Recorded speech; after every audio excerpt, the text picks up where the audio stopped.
beginning perceptions last much longer.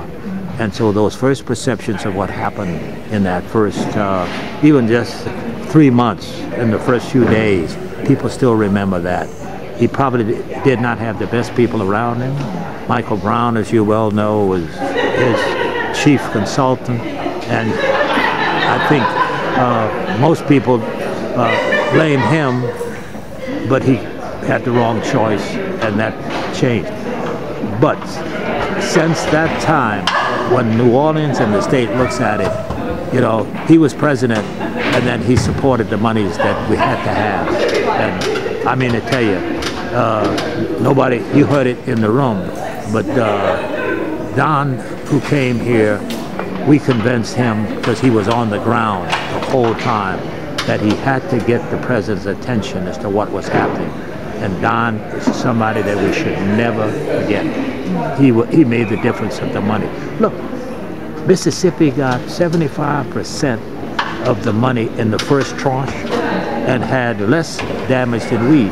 And we got only 50% of that money. And we kept hammering.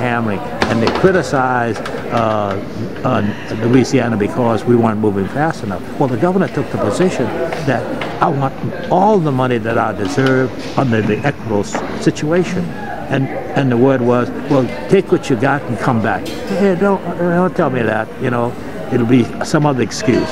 And she held out, and we got those billions that we needed for the recovery. That's a story that not too many people know or remember. But I think he felt that he needed to do more. And I spent a lot of time with him, as you can imagine. And I could tell that he was totally convinced that he had to do more and stay the course.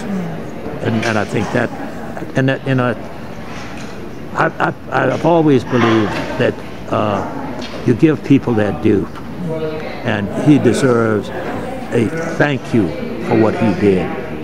Not as he started, as he knows, because he didn't realize how bad it was. Few people did. You had guys in the Congress said, well, just bulldoze the town, you know, they should have never built around the river. Well, they're crazy, you know? But he stayed after he found what it was, saw what it was. He didn't see it now from a plane. He saw it from the ground, which was different. So I give him, I think there's always resolution and forgiveness. And I hope the Lord forgives me for everything that I did when I get where I think I hope I'm going. But that's got to be a forgiveness and a going and working forward, you know. And that this was good for him, and I think good for the audience and these kids.